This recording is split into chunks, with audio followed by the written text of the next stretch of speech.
সরকারি চাকরিজীবীদের জন্য বিশেষ ভাতা নিয়ে আজ 30 জুলাই 2025 খ্রিস্টাব্দে নতুন একটি গেজেট প্রকাশ করেছে অর্থ মন্ত্রণালয়। এখানে সরকারি কর্মচারীদের বিশেষ সুবিধা ক্ষেত্রে কি পরিবর্তন আনা হয়েছে তা আজকের এই ভিডিওতে দেখব। এর জন্য ভিডিওটি না টেনে সম্পূর্ণ দেখুন এবং এখন আমরা এই গেজেটের বিস্তারিত একটু দেখব। এখানে গেজেটের মূল বিষয় হচ্ছে টাইম স্কেল সিলেকশন গ্রেড অথবা উচ্চতর গ্রেড প্রাপ্ত কর্মচারীদের বিশেষ সুবিধা প্রদানের ক্ষেত্রে বিবেচ্য গ্রেড নির্ধারণ।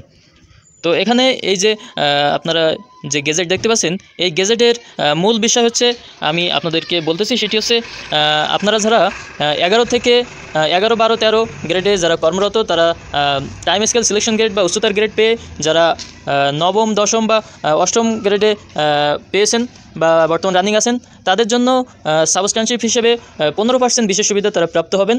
এর আগে নিশ্চয়ই জানেন যে তারা 10% বিশেষ সুবিধা প্রাপ্ত হবেন। এই মর্মে তারা তাদের যে আইবাসে বেতন এন্ট্রি হয়েছিল সেটি এখানে স্পষ্টকরণ করা হয়েছে। সেই হিসেবে এখন থেকে তারা যে বিশেষ সুবিধা 15%, অর্থাৎ তারা যে গ্রেডে চাকরিতে ঢুকেছিলেন সেই গ্রেড হিসেবে তারা 15% বিশেষ সুবিধা প্রাপ্ত হবেন। এ বিষয়ে এখানে বিস্তারিত বলা হয়েছে। তো এই অর্থ মন্ত্রণালয়ের এই গেজেট অনুসারে এখন থেকে আপনারাও 15% হিসাবে বিশেষ সুবিধা প্রাপ্ত হবেন।